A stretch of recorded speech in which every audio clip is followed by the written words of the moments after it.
bariatrik ini.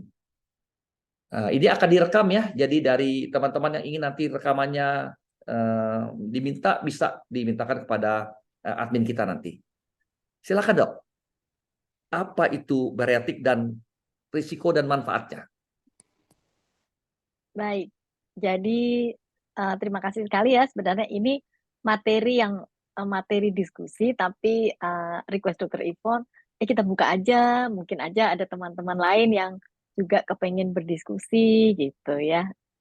Ya, Karena ya dokter. memang sekarang ini bedah bariatrik atau operasi bariatrik itu semakin banyak dan semakin meningkat, tetapi memang karena keterbatasan jumlah dokter gizi di seluruh Indonesia, jadi mungkin tidak banyak sekali Kalau itu nggak informasi masuk, yang Mungkin yang ada yang iya. di-off-kan dulu ya itu ya. Jadi mungkin banyak sekali informasi yang sampainya tuh sedikit-sedikit atau info-info dari mana-mana, tetapi sebenarnya infonya itu dasarnya apa? Pada penasaran kenapa kok ada info seperti itu. Menjawab pertanyaan dari Pak Gusal, saya izin share slide supaya lebih memudahkan dalam diskusi ya. Apakah sudah sampai sana gambarnya? Sudah jelas? Sudah dok.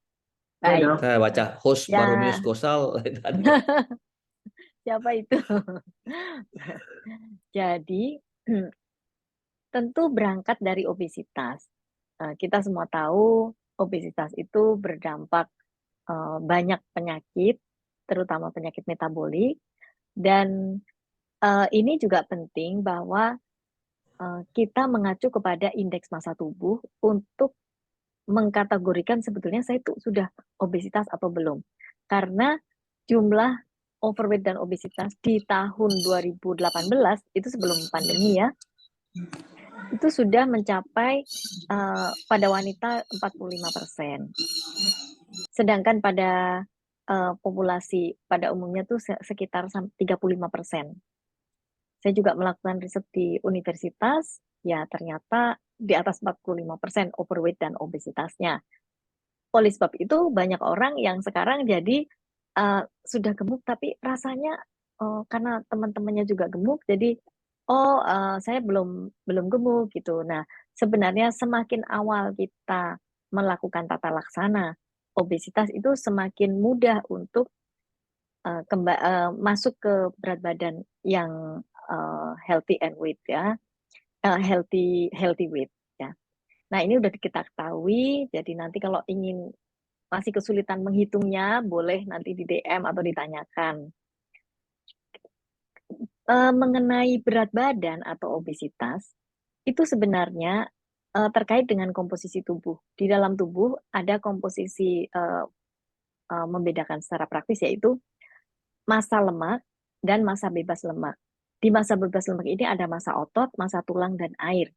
Orang kalau beratnya lebih tapi massa ototnya yang besar itu tidak dimasukkan ke dalam obesitas. Tapi yang massa lemaknya tinggi itu yang dimasukkan dalam kelompok obesitas. Nah, gambarnya seperti ini. Yang diharapkan adalah yang dibuang adalah lemak dan lemaknya ya, baik yang di dalam perut maupun di bawah kulit, namanya subkutan dan visceral. Nah, menghilangkan lemak ini caranya adalah membatasi asupan, tidak berlebih supaya tidak menabung lemak baru. Dan yang kedua adalah olahraga, yaitu olahraganya yang dianjurkan adalah aerobik. Aerobik itu olahraga yang pada metabolismenya membutuhkan oksigen. Contohnya adalah jalan, karena anjurannya adalah intensitas rendah dan waktunya lama. Nah, anjurannya adalah anjuran praktis, apa sih olahraganya gitu ya? Itu adalah jalan kaki minimal setengah jam. Cepat saja Ini dok. ya baik. Kemudian apa itu operasi bariatrik? Ya, operasi bariatrik itu seperti ini, mengecilkan untuk memperkecil lambung, yaitu bisa mengikat, memotong dan menyambung, namanya gastric sleeve, ada yang disebut Roux-en-Y gastric bypass, jadi dipotong yang di sebelah sini tidak, yang lambungnya digunakan di sini berlanjut ke usus, dan ada lagi yang dipotong sebagian. Nah, ini operasi ini memang menjanjikan, tetapi ada risiko-risiko yang harus dipertimbangkan. Misalnya sumbatan usus, batu empedu, sindrom dumping, gula darah rendah atau hipoglikemia, hernia, malnutrisi, bisul, dan muntah. Nah, ini adalah risiko-risiko yang uh, mungkin bisa timbul. Kalau kita bicara lambung, kita bicara kecepatan pengosongan lambung. Makanan yang cair lebih cepat lewat lambung, makanan yang padat lebih lama lewat lambung. Tapi kalau udah lambung sudah diperkecil, berarti volume di dalamnya itu lebih sedikit, bisa terisinya lebih sedikit. Jadi orang makan terpaksa lebih sedikit, gitu ya. Kalau kita bicara lambung, kalau kita bicara pembedahan, kita tolong juga mengetahui bagaimana makanan diserap. Jadi di lambung itu makanan dicerna, digiling sampai halus dengan enzim dan asam lambung, kemudian masuk ke usus, barulah sampai di usus halus bagian atas makanan-makanan diserap. Di sini ya, lemak Bukan di diserap, lambung, Dok ya. protein Bukan di lambung, bukan. Dok ya. Jadi penyerapan ada di usus. Jadi di lambung itu hanya menampung. Proses. Ya. Nah, ini adalah gambar bagaimana penyerapan. Saya tidak menjelaskan. Ini saya ingin meng-highlight ini saja. Jadi makanan-makanan diserapnya di sini. Jadi kalau setelah gaster atau lambung diperkecil, tapi makannya itu nonstop dan berkalori tinggi, itu penyerapannya ada di usus, bisa-bisa berat tetap naik gitu. Tapi nanti kita lihat lagi lanjutannya. Dan ini perlu dipahami bahwa makanan itu apa saja yang menghasilkan kalori, yaitu lemak menghasilkan kalori paling banyak. Ternyata alkohol juga menghasilkan kalori, protein, eh, karbohidrat atau tepung, dan gula itu menghasilkan 4 kalori per gramnya. Sedangkan lemak 2 kali lipat, 9 kalori per gram. Jadi makanan-makanan tinggi lemak itu juga berisiko untuk cepat meningkatkan berat badan atau memberikan kalori yang banyak gitu ya. Ini gambarnya tadi diulangi lagi di sini. Nah, pada bariatric surgery atau bedah bariatrik, ada manfaat fisiologi yang jelas dan masalah kesehatan yang mungkin bisa timbul. Kita sebaiknya memang bahas satu-satu ya, karena ini penting diketahui ya. Manfaatnya berat badan turun bisa menetap, jadi jangka panjang gitu ya, karena sudah dibantu lambung diperkecil. Kemudian metabolisme lemak membaik, tentu saja kalau asupannya lebih sedikit, metabolisme yang tadinya tidak baik jadi membaik. Kemudian sensitivitas insulin hati membaik. Ini termasuk kontrol gula darah ya. Metabolisme ambilan glukosa darah membaik, metabolisme glukosa membaik, diabetes gestasional menurun. Jadi diabetes lebih bisa terkendali. Tapi buat teman-teman yang ingin melakukan operasi, ya justru yang penting adalah gula harus baik, kadar gula darah. Karena kadar gula darah yang tinggi, dilakukan operasi malah bisa menjadi luka tidak sembuh-sembuh. Kemudian manfaat fisiologi yang lain yaitu tekanan darah menurun. Nah, risiko kesehatan yang mungkin terjadi adalah karena ada perubahan anatomi dan fisiologi saluran cerna ini menjadi gangguan di dalam saluran cerna. Kemudian ada gangguan penyerapan protein. Ini terkait dengan enzim di lambung yang seharusnya mencerna protein atau menggiling protein, tetapi itu kan jadi lebih sedikit enzim yang dihasilkan atau kemampuan mencerna. Kemudian kekurangan vitamin karena mungkin makannya jadi sedikit banget gitu ya. Jadi yang dimakan sedikit banget termasuk asupan vitamin dan mineral itu jadi sedikit. Dan ada beberapa vitamin yang memang terkait dengan apa namanya zat di lambung, yaitu vitamin B12. Itu penyerapannya harus ada faktor intrinsik yang ada di lambung. Nah, pada saat itu apakah vitamin B12-nya yang asupannya kurang atau intrinsik faktornya yang berkurang jumlahnya sehingga vitamin B12 juga kesulitan untuk diserap. Kemudian defisiensi mineral ini ya, defisiensi trace element atau elemen renik. Jadi mineral trace element itu mineral yang elemen yang sangat kecil jumlahnya, sangat-sangat kecil tapi penting ya. Jika ada defisiensi atau kekurangan menjadi masalah. Kemudian gangguan pankreas, risiko anemia dan osteoporosis meningkat. Tadi ya terkait B12 bisa menimbulkan anemia, tapi anemia juga bisa disebabkan oleh hal-hal lain, zat-zat gizi yang lain kalau asupannya kurang. Kemudian risiko gangguan jantung juga meningkat. Nah, ini manfaat fisiologi dan masalah kesehatan yang mungkin terjadi ya Pak ya, yang tadi Oh, ditanyakan. baik dokter.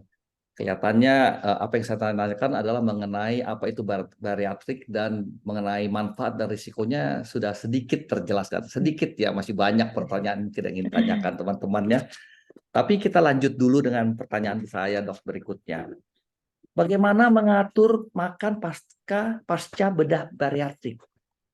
Dan bagaimana termasuk suplemennya? Apakah harus bagaimana kita nih setelah banyak orang katanya setelah bariatrik saya kok sakit dok, jadi Nah, malah sakit-sakitan, malah begini karena mungkin makannya salah atau bagaimana? Mungkin Dok Lucy bisa menjelaskan?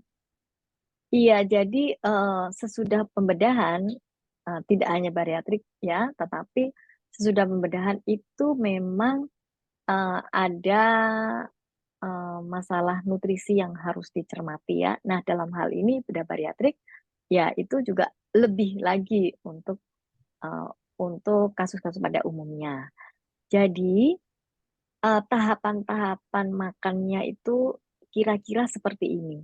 Mungkin kalau yang sudah lewat sekian minggu, sekian bulan, ini sudah terlewati ya, tapi sudah sampai tahap-tahap tertentu. Tapi kalau yang akan operasi, ya ini juga perlu dipahami juga ya. Jadi 24 sampai 48 jam sesudah pembedahan, itu biasanya sudah mulai makan cair.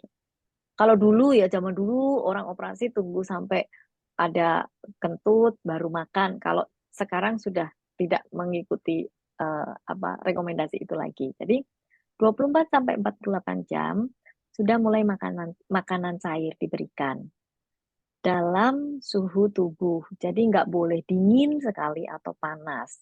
Dan anjurannya tanpa serat. Ini 24 sampai 48 jam.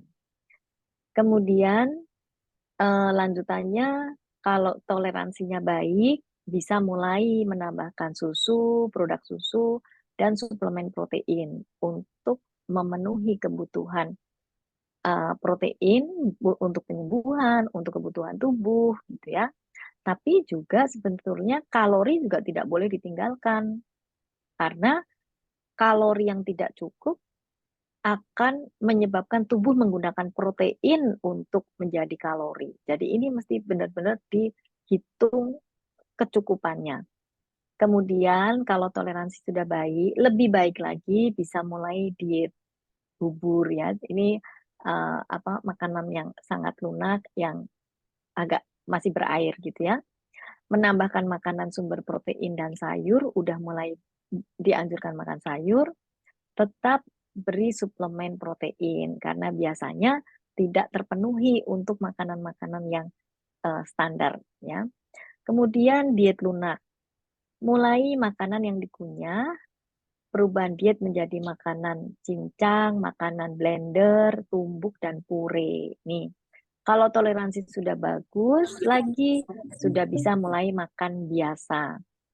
itu teksturnya normal, ini untuk diet jangka panjang. Jadi ini adalah tahapan-tahapan. Nah, kalau eh, sudah sampai bisa makan normal ya berharap sudah bisa lengkap semua, tapi tentu saja tidak semudah itu gitu ya.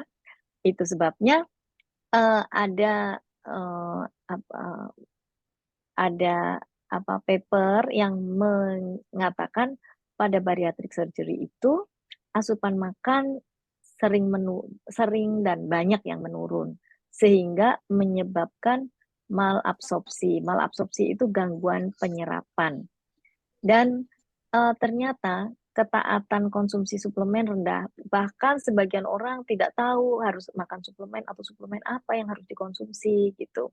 Dan pilihan makanan itu kualitas makanan yang rendah ini juga menjadi bisa berdampak pada masalah-masalah vitamin di dalam tubuh. Misalnya, gangguan vitamin B12 ini nanti dapat menyebabkan gangguan saraf, menyebabkan anemia.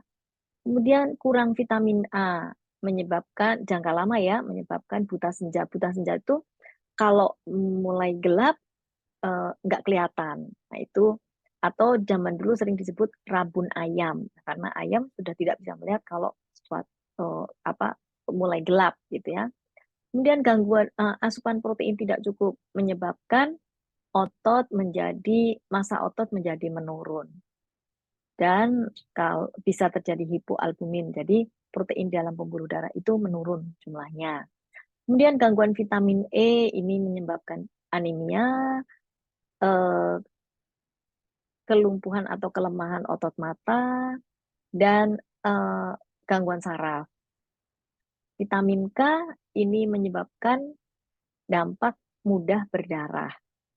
Dan gangguan kalsium dan vitamin D ini menyebabkan mineralisasi tulang, jangka panjang menyebabkan osteoporosis. Dan besi ini semua sudah tahu ya, menyebabkan anemia.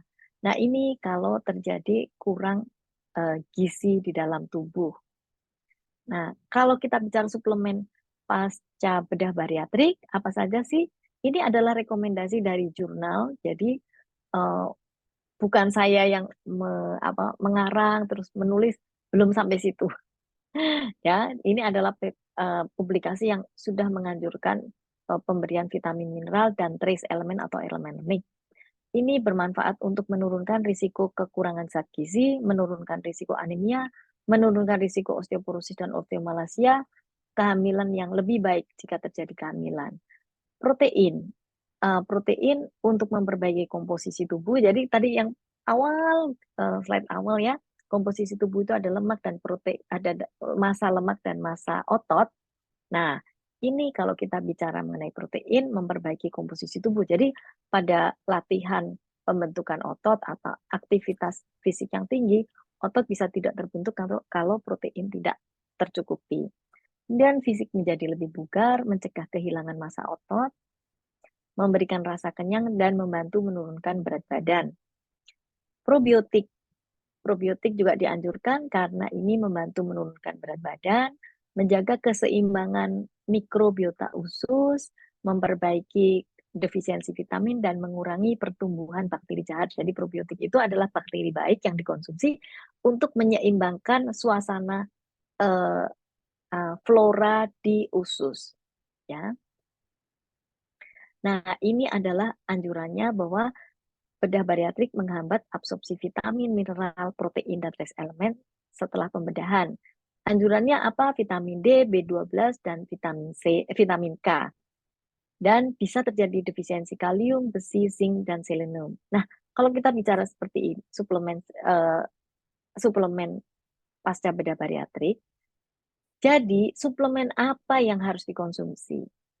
Pasti pertanyaannya itu. Ada yang khawatir sekali, jadi konsumsi vitamin sebanyak-banyaknya, selengkap-lengkapnya bisa bermanfaat atau tidak. Sebenarnya angka kecukupan gizi orang Indonesia sudah ada dan ini bisa di-download di apa hmm, di internet ya karena ini anjuran dari Kementerian Kesehatan untuk konsumsi protein pada laki-laki Ini per hari ya, angka kecukupan gizi per orang per hari. Laki-laki antara 65 gram per hari, perempuan 60 gram per hari, itu protein. Kalorinya berapa sih? Kalorinya 2000-an, 2000-an, tapi ini sebenarnya tergantung tinggi badan dan aktivitas fisik sehari-hari. Kalau banyak duduk dan rebahan, tentu saja kalorinya lebih rendah. Tapi kalau aktif, ya harus lebih banyak. Karena kalau tidak mencukupi, ya nanti badan jadi kurang gizi gitu. Nah, ini adalah anjuran vitamin-vitamin yang dibutuhkan oleh tubuh. Ini dibutuhkan oleh tubuh, bukan jumlah, bukan kadar suplemen sekian ya. Ini ada vitamin, ada mineral. Nah, jadi yang kita bisa ambil, berapa banyak sih saya harus konsumsi suplemen? Kalau sehari-hari masih belum asupan nutrisinya belum lengkap, bisa mengonsumsi multivitamin yang lengkap, tetapi dosisnya dosis kecil atau di bawah AKG, angka kecukupan gizi. Karena apa? Karena kita masih makan dari makanan-makanan yang lain, supaya tidak berlebihan konsumsinya. Nah, kapan konsumsi vitamin atau mineral dosis tinggi? Kalau terbukti ada kekurangan. Jadi itu bisa diperiksa di laboratorium ya. Ada yang namanya panel nutrisi. Nah, itu sekaligus nanti bisa dihitung berapa apa saja berapa vitamin dan mineral itu bisa diperiksa di laboratorium. Nah, kalau sudah bisa makan biasa, itu anjuran makannya adalah seperti ini. Gizi seimbang. Kenapa? Karena ini memenuhi kebutuhan tubuh agar tubuh bisa sehat, ya.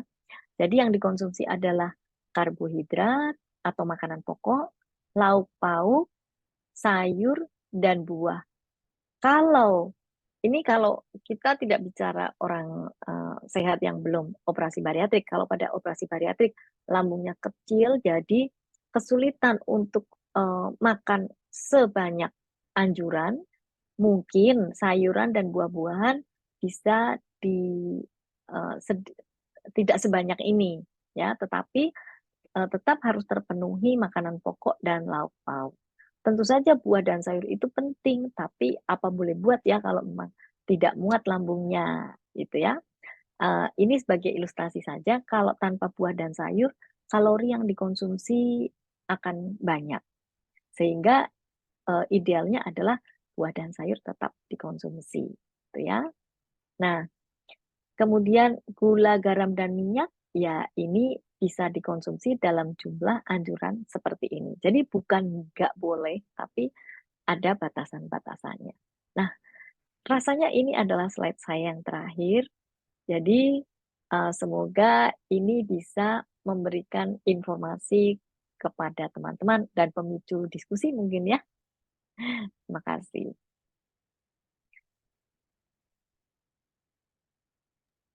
Pak Gosal, itu on mute. Kebiasaan nge-mute dulu. Terima kasih Dokter Lucy. Apa yang disampaikan mungkin sangat singkat, tapi saya melihat beberapa poin yang sangat penting di sini, terutama juga apa yang disampaikan bahwa orang yang baru bariatrik itu perlu suplemen seperti apa yang disampaikan tadi, listnya ada ya. Kemudian ada informasi mengenai angka kecukupan gizi. Sangat penting untuk informasi ini bagi kita semua, apalagi orang-orang yang baru mengalami bariatrik ya, karena mereka mungkin kurang pengetahuan mengenai apa sih yang saya perlukan nih. Tidak ada informasi seperti ini, mungkin totalnya bagaimana. Seperti saya sampaikan di awal, ini adalah direkam ya. Jadi bagi teman-teman yang ingin melihat tabel tersebut, apa yang dipresentasikan oleh Dr. Lucy, silahkan nanti kontak ke admin kita, akan dikirim videonya untuk melihat pelan-pelan lagi apa yang disampaikan Dr. Lucy. Terima kasih sekali lagi Dr. Lucy. Saya ingin beralih ini pada tadi banyak keterangan dari Dr. Lucy. Sekarang langsung kepada orang yang mengalaminya langsung secara pribadi, yaitu Dr. Ivon. Gimana Dr. Ivon nih? Pak. Ya, saya ada beberapa pertanyaan nih dok. Ya,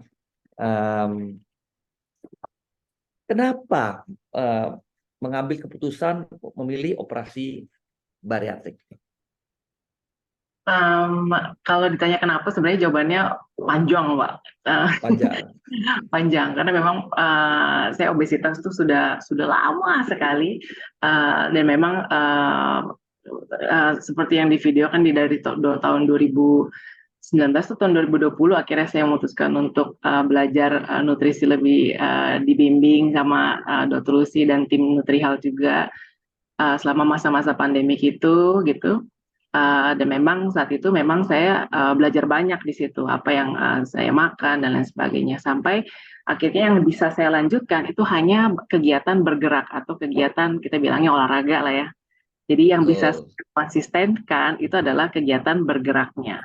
Untuk makannya ya kita kan multifaktoral gitu Pak. Jadi saya merasa bahwa program untuk belum ke download gitu. Program pola makan yang baik, seimbang, nutrisi cukup dan kalori tidak berlebih itu belum terdownload di apa namanya kepala saya gitu. Jadi saya belum punya habit yang seperti itu gitu. Jadi di tengah jalan saya udah yang bagian bergerak saya lakuin apa yang saya bisa dulu, selebihnya ya sudah. Sampai akhirnya di titik akhir tahun 2022 di awal 2023 sudah mulai kena impact banyak. Jadi progres olahraga saya tidak bisa berkembang, cedera olahraga dan sepertinya akibat karena berat badan yang lebih, beban olahraga juga udah mulai meningkat, akhirnya cedera olahraga.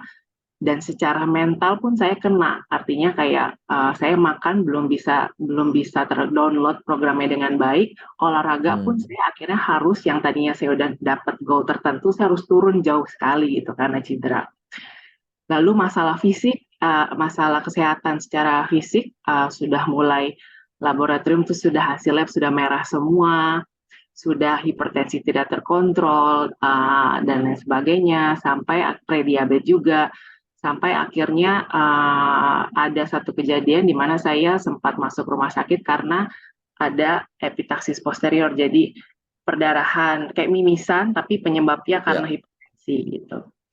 Dari situ akhirnya ditambah mental ya Pak, jadi saya juga ada sesi psikolog karena pada dasarnya keputusan bariatrik kalau di luar negeri itu tidak hanya sebatas datang ke dokter untuk dilakukan operasi bariatrik, namun ada beberapa assessment. Dan saya lakukan asesmennya ya ke psikolog sendiri, ke bagian olahraga, bagian nutrisi dan lainnya terpisah gitu.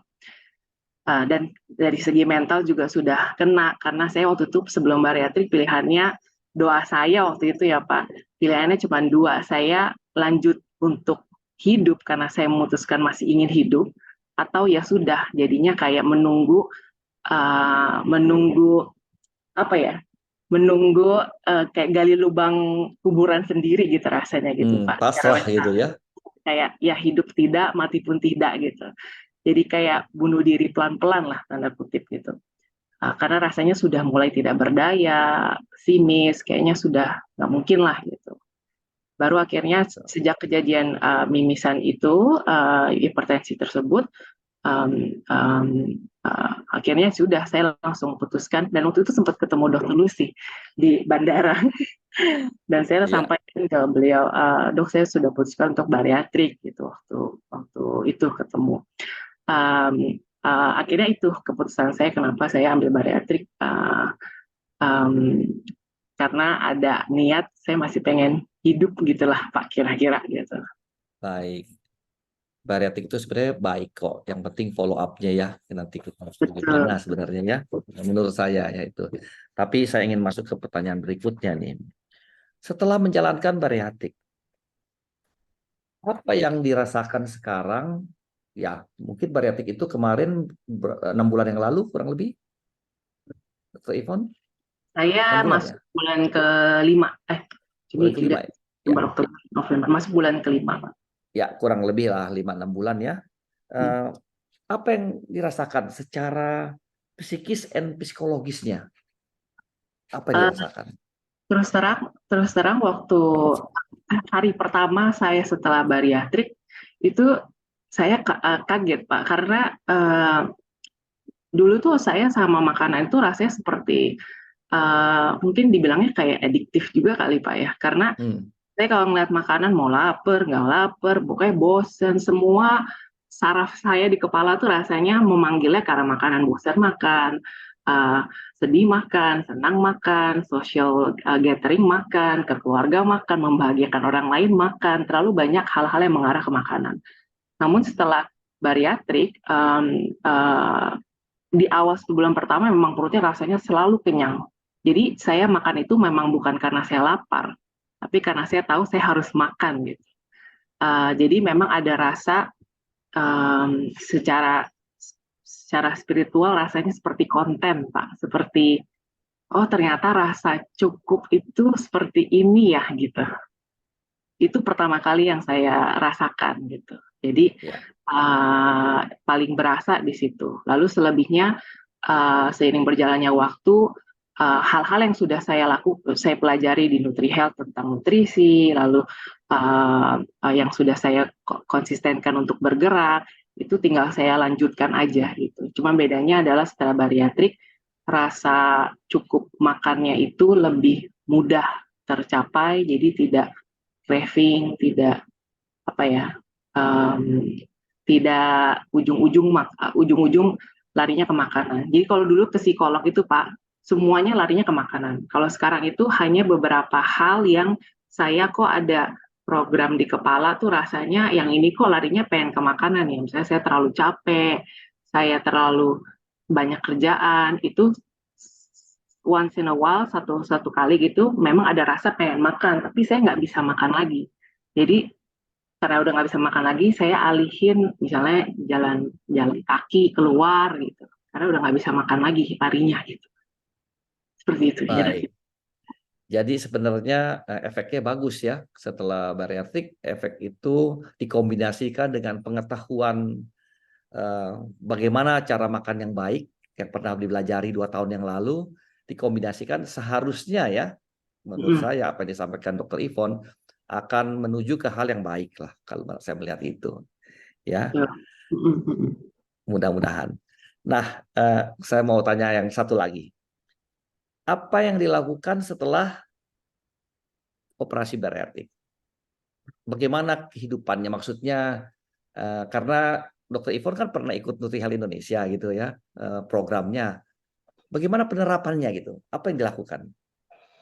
Sebenarnya jadinya sama. Dietnya bagaimana? Olahraganya bagaimana gitu? Jadinya sebenarnya mirip-mirip yang tadi di video awal tuh mirip-mirip. Mirip Mirip-mirip. ya? Bedanya adalah cuma secara mental saya ada merasa lebih cukup aja di bagian makanan, saya lebih mudah untuk nggak perlu dikontrol malah, karena ya udah nggak muat lagi tuh makanan gitu, jadi lebih mudah terkontrol. Tapi untuk lainnya memang sebelum bariatrik karena udah mupuk PR gitu ya, udah lakuin PR-nya gitu. Jadi untuk bagian dietnya memang di awal seperti yang Dokter Lucy sampaikan, dia cair. Pada saat dia cair pun protein Dokter Lucy ada sebutkan 60 gram. 60 gram, itu sudah tembus 60 gram, sisanya saya pasti larinya ke bagian susu yang memang memberikan saya energi gitu. Jadi nggak hanya protein aja gitu.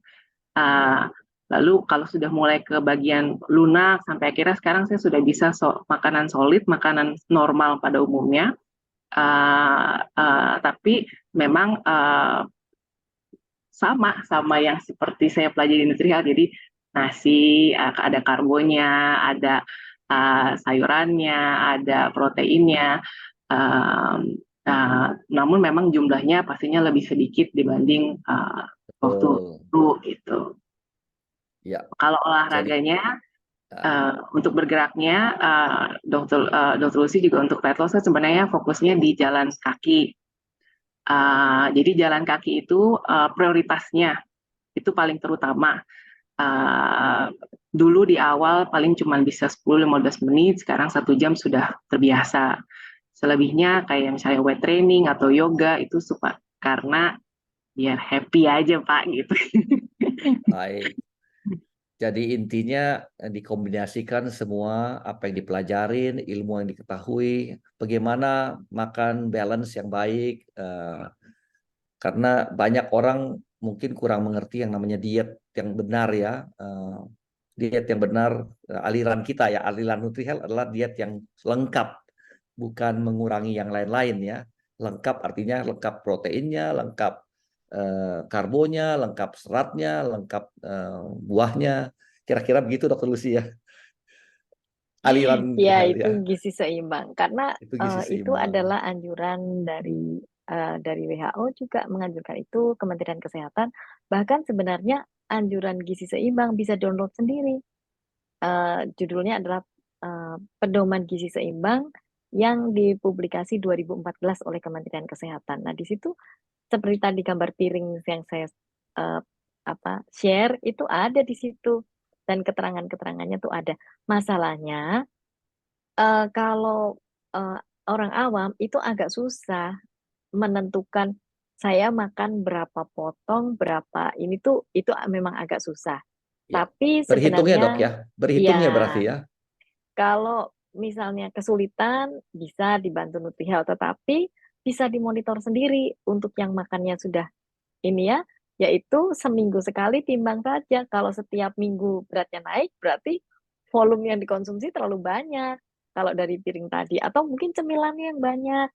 Kalau dalam rangka menurunkan berat badan, seminggu sekali ditimbang sudah eh, turun meskipun 0,3 kilo, 0,4 kilo. Oh, itu sangat bermakna seminggu karena nanti sebulan sudah jadi 1-2 1 kilo, 1 kilo. sampai 3 kilo. Iya, yang Baik penting Dok. harus konsisten. Baik Dok. Dok, Oke. Nah, apa Dokter Ivon? Ada apa nih? Ayo silakan. penurunan yang kayak walaupun 0,2, 0,3 itu Mm-mm. biasanya dokter akan monitor misalnya dalam 1 minggu tidak ada penurunan sama sekali, ya, sama lah gitu. Kapan sih dokter mulai alert, mulai kayak, wah ini kita kayak harus review nih karena dalam XX hari atau XX minggu tidak ada penurunan Mm-mm. sama sekali gitu. Jadi sebenarnya kalau semua dilakukan sesuai dengan rencana makan, karena kan Dr. Ivon kan pernah ya, jadi tahu dibuatkan rencana makan, jam sekian sekian makannya apa. Kalau itu diikuti dan olahraga juga dijalankan, eh, dari pengalaman pasien itu berhasil. Kalau tidak berhasil, biasanya kita evaluasi ulang. Mungkin informasi makanan yang diberikan itu tidak lengkap. Terus yang sudah pasti tidak berhasil kalau nggak mau olahraga. Biasanya itu berat badan akan turun, tetapi sebenarnya yang turun itu adalah kehilangan glikogen dan tergantung makannya. Kalau makannya sedikit banget, mungkin justru protein tubuh atau massa ototnya yang hilang. Nah, itu susah lagi untuk meningkatkan karena harus makan cukup, harus olahraga pembentukan otot. Nah, ini lebih complicated ya. Jadi, kalau berat badan tidak turun dalam 1 minggu, sebetulnya nggak apa-apa. Asal tadi itu rencana makan diikuti, olahraga dijalankan. Karena tubuh itu bukan mesin ya. Kalau kalau kayu kan kita serut pasti menjadi kecil gitu. Tubuh tuh nggak begitu. Pasien saya pelajari pasien itu grafiknya kadang-kadang ada yang nggak turun, kadang naik, tapi minggu depannya sudah turun gitu. Tapi nanti hasil terakhir dalam 3 bulan kelihatan sekali, oh berapa 8 kilo, 9 kilo gitu. Baik. Jadi Dokter Ivon, Dokter Lucy, karena waktunya sudah pada masuk Q&A, jadi kita akan masuk ke acara Q&A dengan para pemirsa. Eh, Saya akan mulai Q&A ini dengan penanya nomor 1, itu adalah Dokter Megawati Wijaya. Selamat malam Dokter Mega. Ini kawan kita ini Dokter Mega nih. iya, Dari mana nih Dokter Mega nih? selamat malam Dokter Malam Pak Mega. Bosa lagi yang bacain. Oh, saya jadi diberi ke apa spesial untuk membacakan ya. Oke. Saya bacakan untuk Dokter Mega. Kapan obesitas harus melakukan bariatik? surgery. Kapan itu, Dok? Apa bahaya setelah bariatrik? Kalau bahaya tadi sudah disampaikan nih oleh dokter, bisa dibuka di bahan presentasi. Cuman kapannya ini sebenarnya sudah ada di dokter Ivon tadi mengatakan sampai pada tahap itu tuh. Silakan dokter Lucy. Lucy, ya. Jadi memang anjuran untuk dilakukan bariatrik itu kalau sudah indeks massa tubuh itu di atas 35. Tapi ada juga yang 30 ke atas sudah mulai melakukan bariatrik. Ini adalah karena bariatrik itu adalah suatu pembedahan ya. Jadi tidak segampang itu orang memutuskan mau atau tidak. Mesti benar-benar melakukan persiapan. Dan bahaya setelah pembedahan itu seperti bahaya pembedahan yang lain ya. Nah, kalau yang tadi itu dibahas itu adalah risiko-risiko yang mungkin timbul yang khas bariatrik itu. Itu Pak. Semoga menjawab ya, Dr. Mega. Oke, Oke, soalnya saya banyak yang ke- takut. Tapi tadi Bu Ivon hebat, berani. Oke, saya masuk ke pertanyaan nomor 2. Ini sifatnya sangat pribadi, sebenarnya ditujukan kepada Dokter Ivon. Saya aja yang bacakan ini ya, dari Bu Astri ya. Boleh ya, Dokter Ivon saya tanyakannya. Sebelum dan sesudah bariatrik berapa sih berat badannya? Kalau ditanya berat, saya biasa saja. Sudah tidak ada perasaan. Sebelum bariatrik itu itu terberat saya selama saya hidup. Itu saya di 153,3 waktu itu. Dan saya tidak tahu saya di titik itu. Saya baru tahunya sudah tidak pernah nimbang. Saya tahunya waktu saya di rumah sakit saya 153,3. Saat ini berarti saya masuk bulan kelima, saya di 116,3 saat ini. Cukup banyak sekali ya. Artinya harus disikapi dengan benar, karena penurunan berat badan yang begini besar dalam waktu 6 bulan itu tidak main-main ya. Karena penurunan berat badan itu biasanya maksimum 1 bulan adalah 3-4 kilo. 0,5 kilo kali. sudah maksimal banget gitu ya. Ini Memang penurunannya sudah lebih. Efek sampingnya juga berasa, Pak. Jadi saya juga bukan turun banyak lalu happy shalala gitu. Jadi sangat penting, untung sekali Dokter Ivon mengerti tentang namanya food balancing ya. Ada informasi ini yang paling tidak diketahui. Jadi tidak sembarangan, karena saya sudah turun segini, saya makan aja protein banyak-banyak lah supaya kuat katanya. Nggak taunya bukannya kuat, malah mungkin yang lain kenanya Dokter Lucy ya, hal-hal seperti ini ya. Iya, Karena memang kurang harus informasi. Ya. Iya, memang harus terpenuhi gizinya. Mau sudah operasi terus gimana ya tetap harus terpenuhi gizinya. Jadi kalau Iya. tadi ini sekalian nambahkan ya Pak ya. Jadi kalau pada saat-saat cuma bisa makan cair atau snack kecil, itu pun harus terpenuhi kebutuhan gizi. Tetap terpenuhi. Setidaknya kebutuhan basal itu harus terpenuhi. Nah, kalau kita bicara kebutuhan basal itu biasanya yang diresepkan dokter tanpa alat pemeriksaan itu perkiraan. Karena ada rumus-rumusnya yang bisa diambil, tetapi sebenarnya ada alat ukur untuk mengukur kebutuhan basal, kalori basal kita, yaitu nama alatnya indirect calorimetry.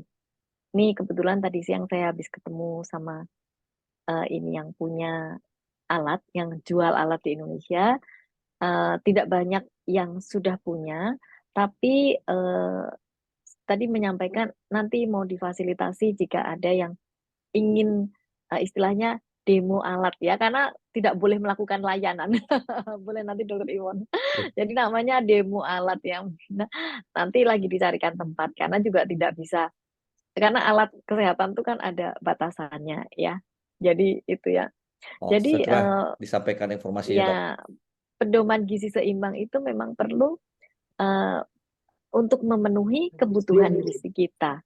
Nah, pemeriksaan yang dilakukan lagi sekalian ya Pak ya nih. Ya, Tadi saya silakan. sudah sempat sebut pemeriksaan zat-zat gizi di dalam tubuh itu ada beberapa laboratorium sudah punya paketnya. Nanti bisa ditelepon di apa namanya, di layanan-layanan itu. Saya mau ngukur vitamin saya, kadar vitamin, nanti dia sudah punya paketnya, vitaminnya yang diukur ini, mineralnya juga ini ada. Karena ini juga karena kalau nunggu pasien bariatrik itu kan belum banyak ya, tapi ibu hamil pada diperiksa, jadi mereka sudah punya layanannya. Ini bisa dimanfaatkan juga, Baik, Dok. gitu Pak. Oke.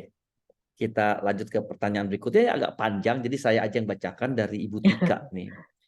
Ibu Tika bilang begini, saat ini sudah 1 bulan pasca operasi bariatrik, 1 bulan. Berat badan sudah turun kurang lebih 10 kg sejak operasi. Tapi saya masih proses adaptasi dengan lambung baru. Konsumsi protein saya masih sangat kurang, dan saya belum nyaman dengan makanan yang dikunyah. Beberapa kali coba makan padat dan berakhir muntah. Saya jadinya hanya konsumsi whey saja karena trauma dengan efek muntah.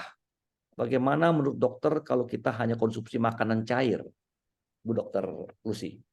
Iya, jadi konsumsi makanan cair itu adalah pilihan kalau memang tidak bisa konsumsi makan padat. Ini kita lakukan di rumah sakit ya. Pasien di ICU itu kan nggak bisa makan padat tuh. Nah, pasang selang, makannya cair. Pada orang-orang yang ada masalah di rongga mulut gitu ya, yang harus di apa namanya, dijahit-jahit giginya gitu ya. Itu juga makanan cair. Itu bukan tidak memungkinkan. Dan sekarang makanan cair yang sudah beredar, yang sudah ada di Indonesia, itu juga bisa menjadi pilihan. Nah, hanya berapa banyak yang dikonsumsi. Makanan cair itu yang tersedia di pasaran itu, kalau jenisnya susu atau milk, itu kalori per cc-nya itu 0,7 sekitar gitu per 1 cc. Ada makanan cair yang sudah lebih lengkap, susu dan plus jadi lengkap, itu 1 cc 1 kalori. Itu jadi kalau 1 gelas 200 cc 200 kalori. Kalau yang tadi 200 cc 150 170 kalori. Atau 110 susu yang agak encer malah untuk 200 cc cuma 110 kalori, sekitar gitu. Ada lagi makanan cair yang lebih pekat lagi, untuk 1 gelas 200 cc itu 300 kalori. Nah, tinggal kita milih yang mana tergantung kebutuhan kita. Kalau pengennya pekat terus supaya nggak terlalu banyak yang dikonsumsi, ya bisa 1 cc 1 cc 1,5 kalori, atau 200 cc 1 gelas 300 kalori. Ada lagi yang 1 gelas 400 kalori, itu juga ada. Nah, masalahnya kalau bicara merek jadi nggak enak kalau di dokter dibatasin itu. Jadi nanti bisa ditanyakan di Instagram ya. Nah, Baik. bagaimana memilihnya? Tentu saja kalau cuma bisa makan cair, kebutuhan tubuh itu berapa? Misalnya 1.600 kalori. Kalau 1 gelasnya 300 cc, ya dibagi saja. Jadi 1.600 dibagi 300, jadi sekian gelas diperlukannya. Nah, itu kalau terpaksa seperti itu. Tapi jangan lupa, makanan cair itu biasanya seratnya rendah atau tidak ada seratnya. Nah, ini yang harus dipikirkan, konsumsi sayurnya. Mau sayur di blender atau suplemen serat, itu bisa menjadi pilihan. Nah, ini mesti dipikirin semuanya. Baik, Dok. Baik. Dok, mau tanya lanjutan dari pertanyaan tersebut. Kan dokter bilang, kesimpulannya makanan cair bisa lah ya. Tapi apakah itu harus dengan resep dokter, Dok? Karena, oh ini enak nih minumannya, makanannya nih. Saya suka nih, saya makan banyak-banyak nih. Oh, karena enak rasanya gitu. Bisa, Apa perlu kalau banyak-banyak resep jadi dokter? nanti beratnya malah naik bukan turun. Tapi tidak wajib dengan resep Um, dokter. ada makanan yang, tapi kalau untuk yang yang sudah masuk makanan cair medis itu memang harus resep dokter. Meskipun bisa seperti bisa tidak harus resep, tapi yang penting pasien juga harus tahu ngitungnya.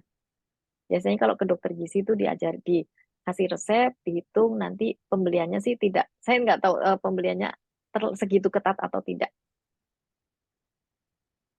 Baik, Dok. ya. Rasanya sangat Jadi jelas ya. Saya lanjutkan pertanyaan berikut kalau gitu ya, Dok ya. Ini silakan ada Pak. pertanyaan dari Ibu Syafah Adriana. Ibu Syafah, selamat malam.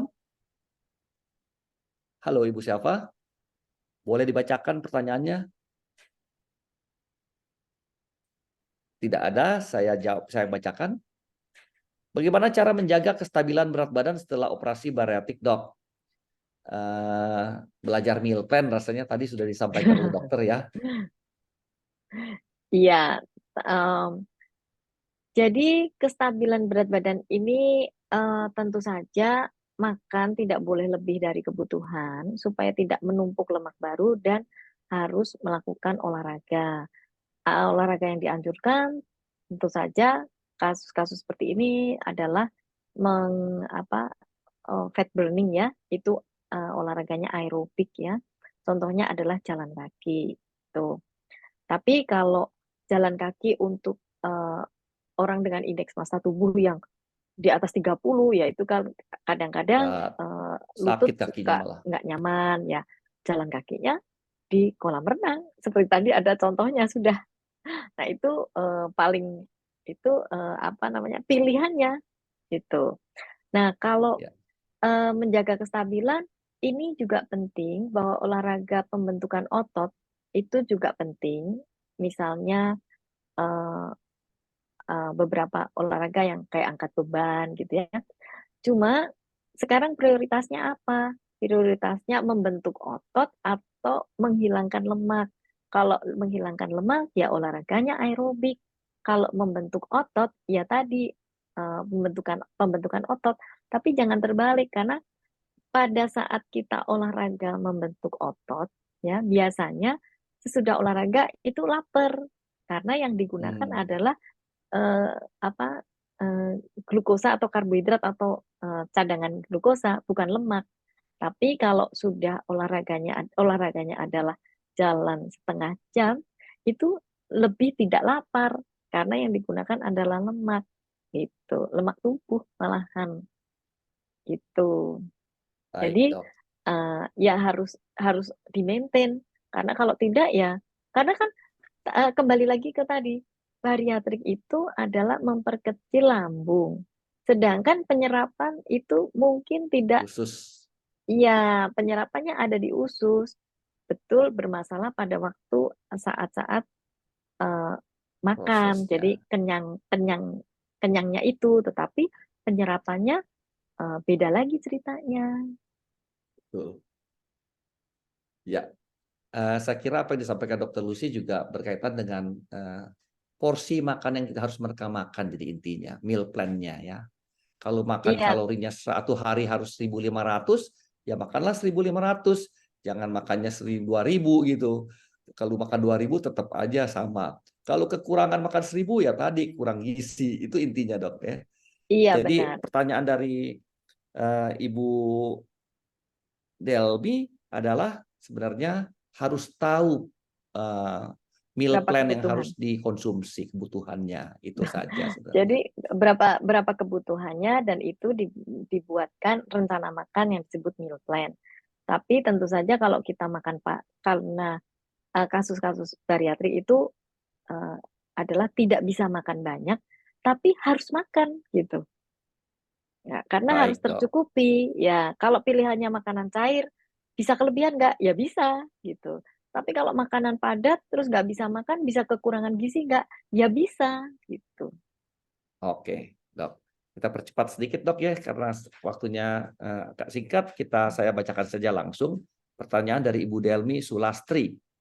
Apakah semua jenis operasi bariatrik akan memberikan masalah kesehatan yang sama?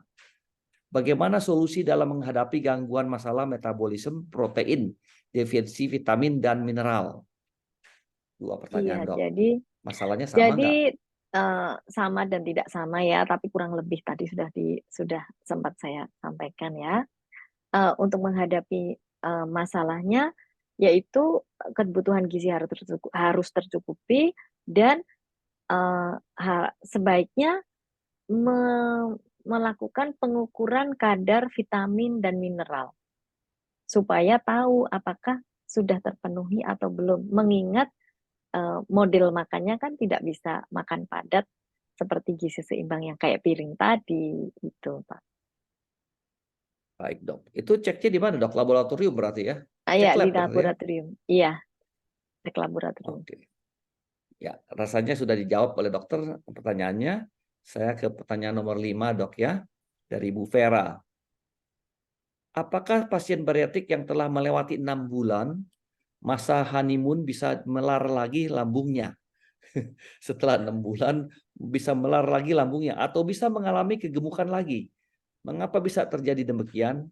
Bagaimana solusi untuk tetap menjaga berat badan agar tetap stabil? Itu sama pertanyaan. Yang hanya ditanya adalah setelah 6 bulan tadi yang harus dijawab, Dok. Apakah bisa Iya, besar jadi lagi? sebenarnya jadi gini, lambung itu kalau belum dioperasi itu dari riset-riset dikatakan lambung bisa melar sampai 1 liter, ya. Terus kalau sekarang dikecilkan berarti kan kurang dari 1 liter, bisa misalnya 500 mili gitu ya. Nah, tapi saat sesudah pembedahan biasanya ketidaknyamanan itu menyebabkan nggak bisa makan banyak. Tapi nanti Awalnya, Dok. nanti kalau sudah recover, ya bisa makan banyak, tapi ya tidak sebanyak waktu lambungnya masih utuh gitu aja. Nah, bisa gemuk atau kurus. Tadi sudah terjawab apa belum ya? Oh, Kayaknya yang tadi sudah terjawab. pertanyaannya, iya. Jadi kalau Yang kedua, Dok, makannya, pertanyaan kalau solusinya makannya, menjaga berat badan stabil katanya. ya. Tadi sudah Jadi kalau dijawab ya. konsumsi kelebihan kalori terus, ya nggak Ya gemuk kunjung, lagi. ya nabung lemak terus gitu.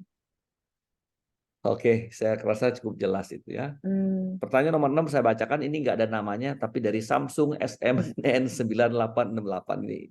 Ini iklan Samsung ini. Saya sudah dioperasi, berarti 1 bulan lebih. Sekarang kalau lapar rasanya seperti gejala mak. Kalau lapar seperti gejala mak. Pusing dan pusing. Biasa saya atur sekarang susu protein menjadi 3 kali kalau makan. Saya kadang makan, kadang enggak, Dok. Waduh, ini enggak benar nih. Paling ikan aja dengan porsi kecil. Nah, bagaimana, Dok, supaya kita kenyang terus, Dok? Ditambah BB berat badan yang stuck, Dok. Padahal sudah ikutin anjuran dokter, gym dan olahraga lain. Kenapa ya, Dok? Iya, Itu pertanyaannya. jadi pertanyaan agak panjang ya. Jadi gini, kalau lapar seperti mak, pusing, sebenarnya anjuran makan sehat itu adalah memang 3 jam sekali. Kalau kita bicara lambung belum dikecilkan ya, itu lambung kosong setelah makan padat, setelah 3 jam makan padat. Itu tadi sempat saya tunjukkan grafiknya ya. Ya tentu saja kalau lambungnya sudah kecil, berarti volume isinya juga tidak bisa sebanyak lambungnya masih belum kecil. Tapi pengosongan lambung tergantung yang dimakan. Kalau yang dikonsumsi adalah cair, ya cepat kosong. Kalau yang dikonsumsi agak padat, ya lebih lama. Padat sekali, ya lebih lama lagi. Jadi kalau sudah bisa makan padat, ya beruntung sekali. Jadi sudah seperti lambung sebelum pembedahan, tapi isinya sedikit gitu. Nah, kadar gula darah itu juga mulai turun kalau 2 jam sudah makan. Ini kalau kita makan biasa ya.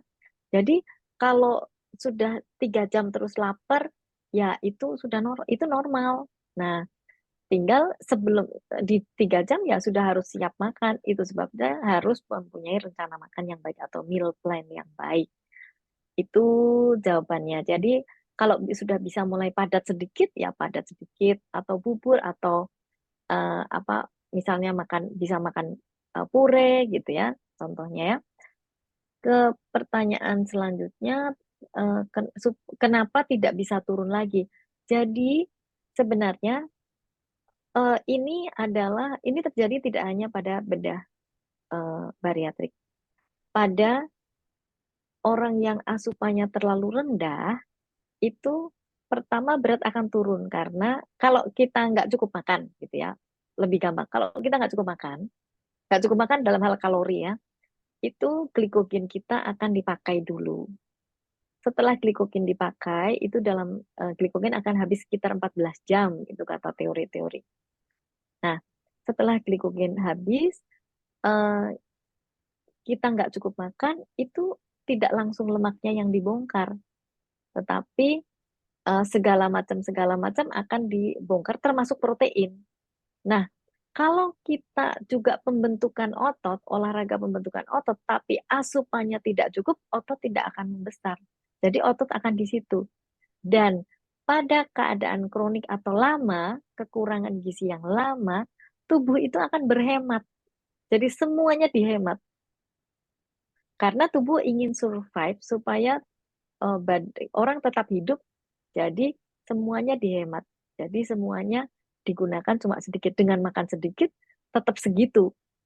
Ini seringkali ketemu pada pasien yang, saya udah makan sedikit banget kok, berat saya nggak turun-turun. Ya karena badan sudah merendahkan rate metabolisme basal. Jadi untuk membesarkan otot harus makan cukup dengan protein yang cukup.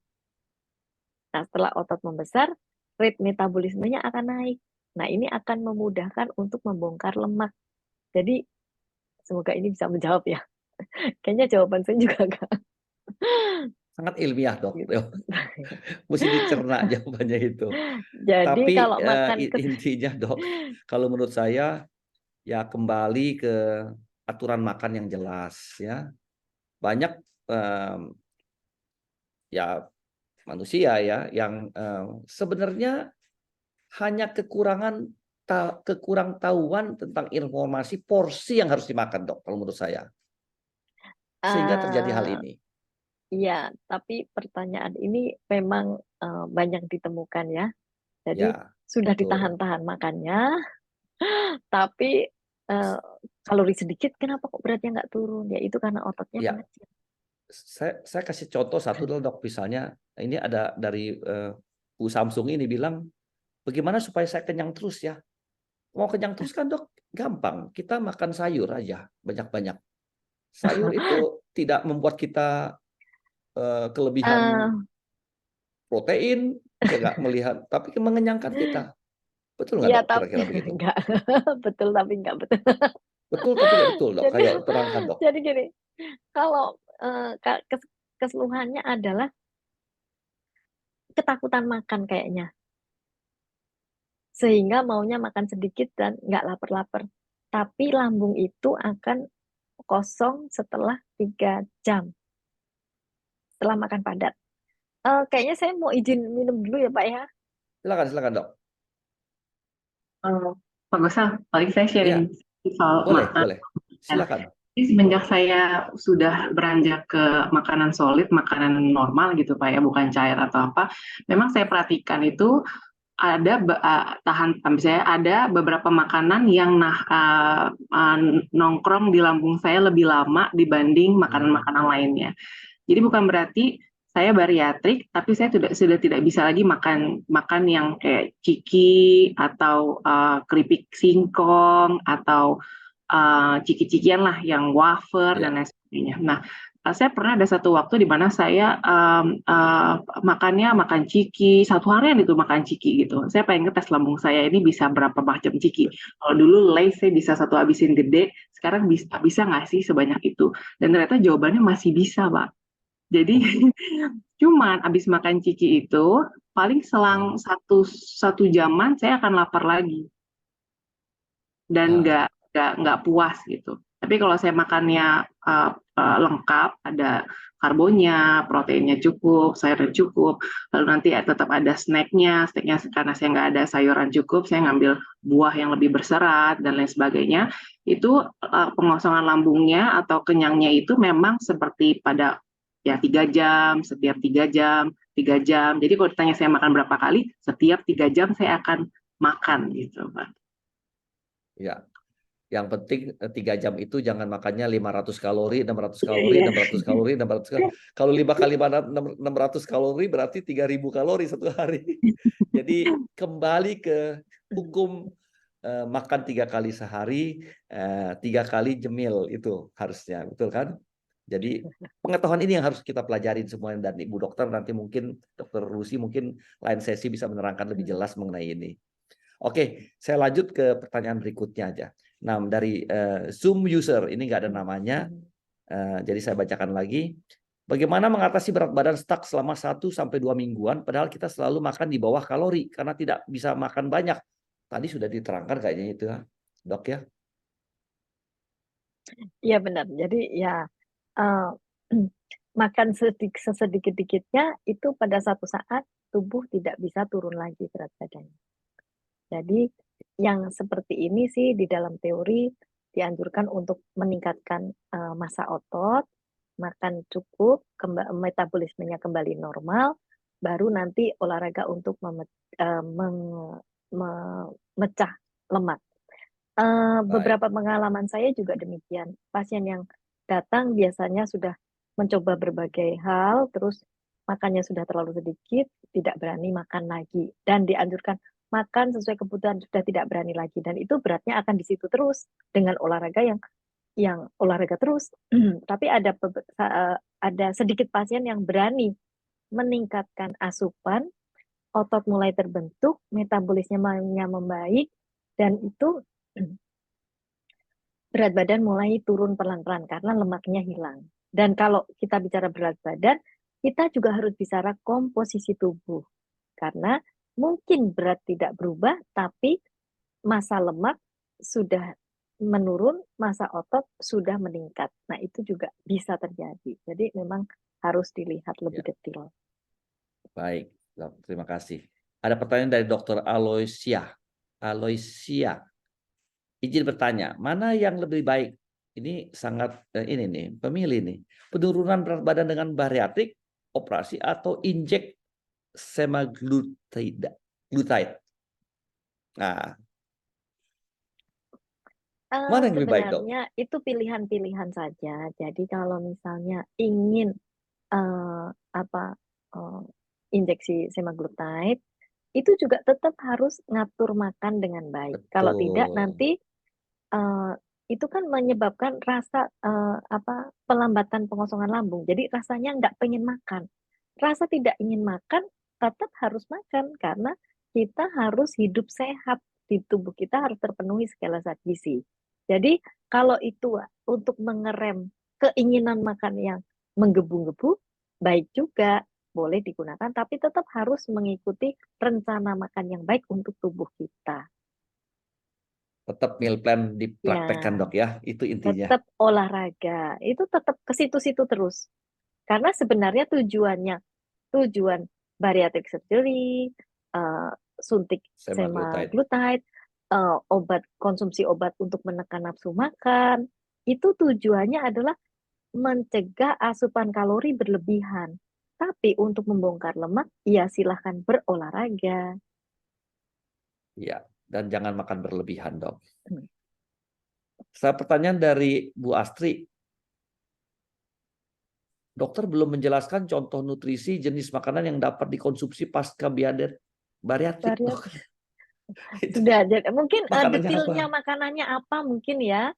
Jadi Eh, kalau tadi saya contohnya adalah makanan cair, bisa susu yang kalorinya itu sudah bisa dipilih tertentu. Tapi kalau makan lunak ya harus sesuai dengan tadi isi piringku. Nah, mungkin ini malah Dokter Ivon bisa sharing makanan nih yang biasa Banyak saya fotonya, Dok. gitu ya. Ada di presentasi halaman 8 itu. Diet pasca bedah bariatik itu ada di sana. Yang Ya, tahap-tahapannya mungkin sampai 6 bulan. Jadi masih mungkin ada dari waktu share foto gambar nggak, Pak? Oh, boleh enggak. sebentar, tapi cepat aja, Dok. Dokter Baik, mungkin sebentar. Coba ya, saya Ada share yang tadi foto yang makanan. 24 sampai 48 jam pertama, halaman 8. Oh, ini mungkin yang diharapkan adalah contoh makanannya ya. Jadi saya Silakan dong. contohkan. Misalnya seperti ini. Mungkin seperti ini bisa. Nah, ini kan makanannya sudah bentuknya udah lebih halus gitu ya. Ini atau puree misalnya seperti ini. Nah, ini adalah contoh makanannya. Itu aja, Pak. Oke. Betul ya, Dokter Ya, Ipon ya? Makanannya kayak gitu ya. Iya, di bulan awal saya bikin pure. iya. Ada di halaman Puree 8 sayur. tadi yang saya bilang, Dok, ya. Oke, saya lanjut ke pertanyaan berikutnya. Dari Dokter Farida. Persiapan apa saja yang perlu dilakukan sebelum operasi bariatrik? Tadi dikatakan kontraindikasinya hiperglikemia. Apakah hiperkolesterolemia juga merupakan kontraindikasi? Suplemen yang perlu dikonsumsi sebelum operasi bariatrik. Apa, Dok? Sebelum operasi, seperti operasi-operasi yang lain, ada standar-standar untuk bisa dilakukan operasi. Kalau kolesterol tinggi, tidak tinggi sekali, biasanya tidak berdampak pada pasca operasi, tidak terlalu berdampak. Tapi kalau gula itu memang harus dalam batas normal. Mengapa? Karena setelah pembedahan, ternyata pembedahan itu menyebabkan inflamasi atau peradangan seluruh tubuh. Sehingga secara otomatis tubuh akan membuat gula tuh jadi meningkat. Jadi orang yang gulanya tidak ada diabetes, setelah operasi gulanya tinggi. Ini adalah reaksi dari peradangan tubuh. Oleh sebab itu gula itu penting sekali. Nah, nanti sesudah operasi itu bisa lebih tinggi lagi gitu ya. Kemudian sekarang untuk apa namanya persiapan pembedahan untuk hasil yang lebih baik, sekarang sudah ada grup yang sosialisasinya sudah mendunia, namanya ERAS, Enhanced Recovery After Surgery. Jadi itu persiapan-persiapannya tuh sudah ada protokol-protokolnya, termasuk gizi. Jadi 2 minggu sebelum pembedahan itu kondisi status gizinya harus baik. Kalau belum baik harus makan cukup supaya status gizinya baik. Kemudian nanti berapa jam sebelum pembedahan itu boleh makan, berapa jam itu sudah ada protokol dari rumah sakitnya biasanya. Nah, mengenai suplemen itu sifatnya adalah kalau kita makannya tuh kurang lengkap, konsumsilah suplemen baik vitamin atau mineral dalam dosis yang tidak tinggi, yang tadi di bawah angka kecukupan. Karena angka kecukupan itu adalah kebutuhan kita sehari. Jadi kalau kita sudah bisa makan dan kita perlu suplemen, ya dosisnya nggak usah sangat tinggi. Tapi kalau terjadi defisiensi atau kekurangan zat gizi tertentu dan itu dibuktikan dengan laboratorium, itu yang harus diterapi dengan suplemen dosis tinggi. Nah, ini memang sangat individual untuk masing-masing ya. Semoga ini bisa menjawab pertanyaan Dr. Fari. Baik, Dok. Ini ada pertanyaan untuk Dr. Lucy dan Dr. Ivon langsung berdua ini. Ingin bertanya untuk post bariatric surgery yang sudah masuk step 2 diet bubur, apakah bisa dan biasa mengalami kesulitan sembelit dan bagaimana cara mengatasi kesulitan tersebut? Nah, Dr. Ivon bisa menjawab secara praktek diri sendiri, Dr. Lucy bisa menjawab secara ilmiahnya. Silahkan. Setelah step 2 diet bubur, apa yang terjadi? Kalau saya jujur apa yang saya alami ya Pak, saya pasca bariatrik besokannya saya langsung BAB gitu. Jadi memang saya dari awal tidak pernah ada kesulitan soal BAB gitu. Jadi yang bagian itu memang saya tidak begitu relate karena dari proses awal sampai. Tapi memang teman-teman saya melihat memang ada beberapa yang kesulitan BAB gitu. Mungkin sangat personal ini berarti ya, pribadi masing-masing ya. Begitu mungkin Dr. Lucy jawabannya bagaimana, Dok? Iya, kan jadi gini, masing-masing apa yang dimakan sih sebetulnya. Mungkin karena Dr. Ivon tahu saya tuh makannya harus begini ya mungkin tidak ada masalah dalam hal itu. Tapi sebenarnya buang air besar itu dibentuk oleh serat. Jadi serat itu adalah makanan yang tidak diserap. oleh usus. Jadi akan dikeluarkan. Semakin banyak kita makan serat, ya kotoran akan semakin banyak keluar. Ini kita harus Gampang, Dok. membedakan, ya ini harus, tapi kita harus membedakan dengan malabsorpsi. Kalau terjadi malabsorpsi atau gangguan penyerapan, buang air besar juga akan terjadi buang air besar. Tapi biasanya beda. Kalau malabsorpsi adalah makanannya tidak diserap, makanan yang tidak serap itu makanan yang menjadi busuk. Sedangkan kalau serat itu makanan yang tidak diserap tapi akan menjadi kotoran gitu. Jadi silakan evaluasi apakah konsumsi seratnya cukup Sudah atau tepat, tidak. ya, Ya. Dok. Terima kasih. Pertanyaan berikutnya, Dok. Bila dari Pak Sutono ini, Dok, bila metabolik badan kita bisa adjust, kenapa pasien bariatik tidak disarankan untuk intermittent fasting? Nah, ini IF, Dok. Kenapa tidak disarankan? Jadi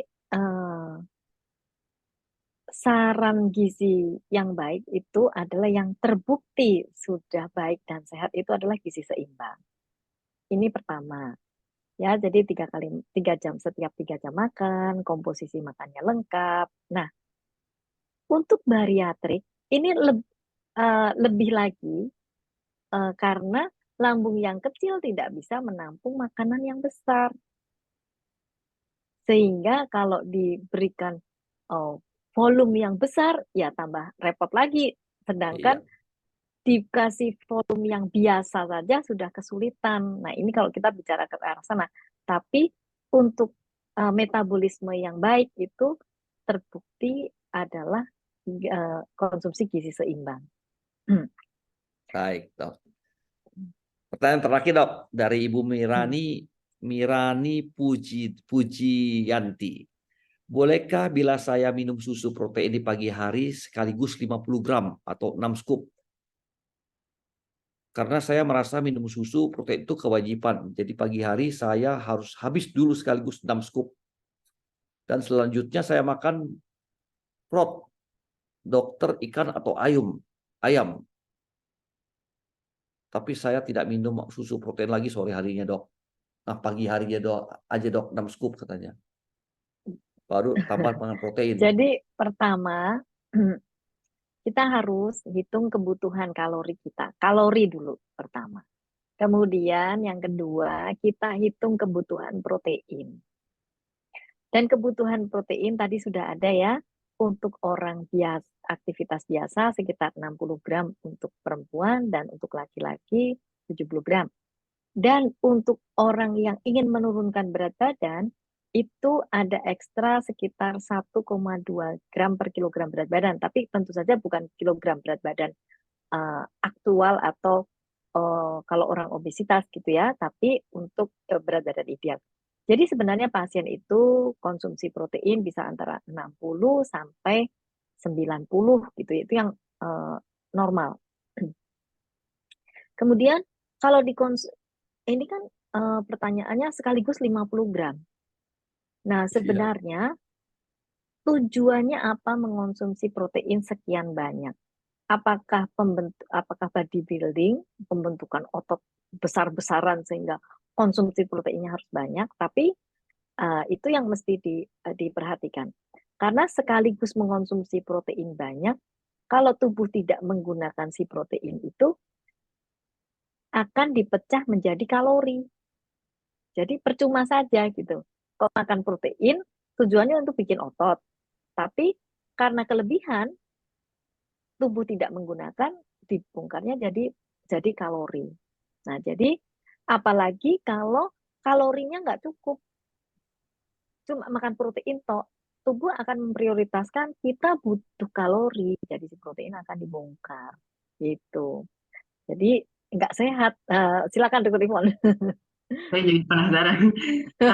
Saya paham nih kenapa 50 gram langsung dalam satu kali makan di pagi, karena supaya seolah-olah kebutuhan protein harian itu terpenuhi dalam satu kali. Jadi sebenarnya protein itu atau nutrisi lainnya, karbohidrat itu sebenarnya harus dipecah dalam beberapa kali makan ya, Dok? Iya.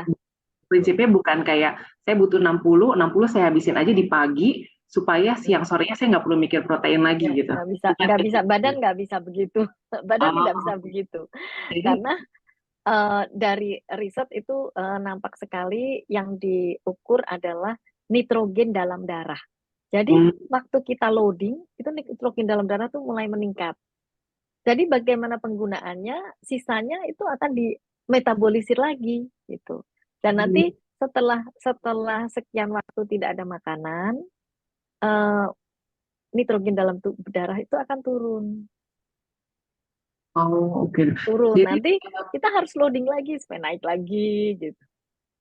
Jadi yang dokter maksud dari protein itu akhirnya bukan menjadi massa otot karena kita misalnya tidak pagi-pagi kita tidak ada aktivitas bergerak atau pemecahan otot gitu dong.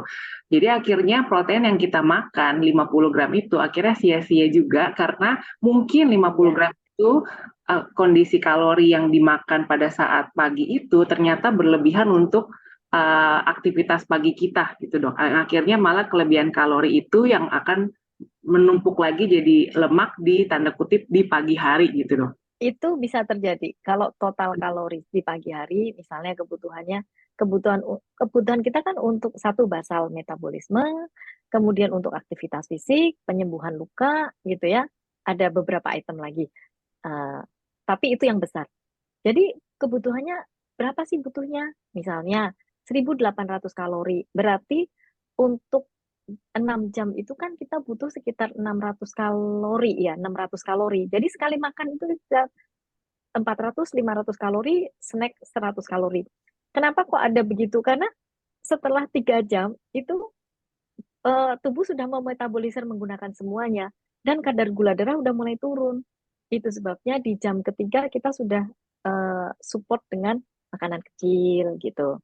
Nah, kalau di pagi hari kita mengkonsumsi 50 gram protein, yang lain ada konsumsinya nggak? Kalau tidak ada, berarti 50 gram hanya dari protein. 50 gram dikali 4, 200 kalori. Jadi itu akan digunakan oleh tubuh sebagai kalori dan protein sesuai dengan kebutuhan tubuh. Jadi nggak bisa 50 gram itu untuk reserve, kita pakainya nanti malam. Enggak, tubuh tidak begitu metabolismenya. Oke, Dok. Semoga ini Kalau jelas ya. cerita Ya, kalau ya, dok. cerita tentang detail-detail begini, satu hari kurang jam kita Iya, bahas. betul sekali. Spesialis gizi sekolah harus 4 tahun. Iya. Ya, jadi Mikir, banyak Pak. hal-hal detail yang sebenarnya pemirsa harus perhatikan dan belajar tentang ini. Belajarnya pelan-pelan aja dulu. Belajar berhitung Benar. tentang apa yang kita makan dulu. Apa yang harus kita makan, takarannya berapa kalori. Rasanya itu yang paling penting sementara waktu. Nah, sudah sampai pada penghujung waktu kita. Terima kasih Dr. Lucy, terima kasih Dr. Terima kasih Pak Ipon atas apa yang Gulsan. Terima kasih. disampaikan. Perlu saya sampaikan bahwa seperti awal tadi, bahwa kami dari NutriHealth Indonesia mengadakan webinar ini dengan tema Dr. Lucy and Friends. Setiap bulan satu kali ya. Ada untuk bulan depan, kita ada, bukan bulan depan, untuk Jumat depan, kita ada webinar dengan tema pantangan makan bagi penderita GERD. Nah, teman-teman tahu kan GERD itu banyak efeknya. Kadang-kadang mereka nggak tahu ini GERD atau jantung. Penyakit jantung dikira penyakit GERD dikira jantung. Macam-macam. Jadi minggu depan ya hari Jumat tanggal 24 bagi pemirsa yang ingin hadir, jamnya jam 8 bukan jam 7.30, tanggal 24 November. Mudah-mudahan bisa hadir ya semuanya. Kemudian untuk informasi tentang NutriHealth Indonesia, kami dari NutriHealth Indonesia mempunyai beberapa program. Programnya ada program weight management, yaitu mengontrol tentang berat badan kita, yaitu weight loss program, shape your body like an idol katanya. Nah, itu ada program 1 minggu, ada program 1 bulan, ada program 3 bulan, sorry. Kemudian ada juga program untuk parenting, untuk pregnancy, bagaimana kita mengolah tubuh kita, mengolah makanan kita agar waktu kita hamil baik, bagaimana kita mengolah makanan untuk anak-anak kita, bagaimana kita mengolah makanan untuk bagi penderita diabetes, bagi penderita hipertensi, penderita cancer maybe. Jadi banyak program-program dari NutriHealth Indonesia yang bisa diikuti. Bagi teman-teman yang ingin belajar tentang berhitung, bagaimana saya belajar makan saya sini, hitungnya bagaimana, itu ada di program NutriHealth Weight Management-nya. Oke. Informasi lebih lanjut menghubungi kami adalah boleh di screenshot ini, ada hotline kita yaitu 081 211 755551. Jadi kalau ada yang ingin berkonsultasi, ingin mengetahui program lebih jelas mengenai apa yang ingin kita dapatkan tentang nutrisi, silakan menghubungi WA 081 211 755551.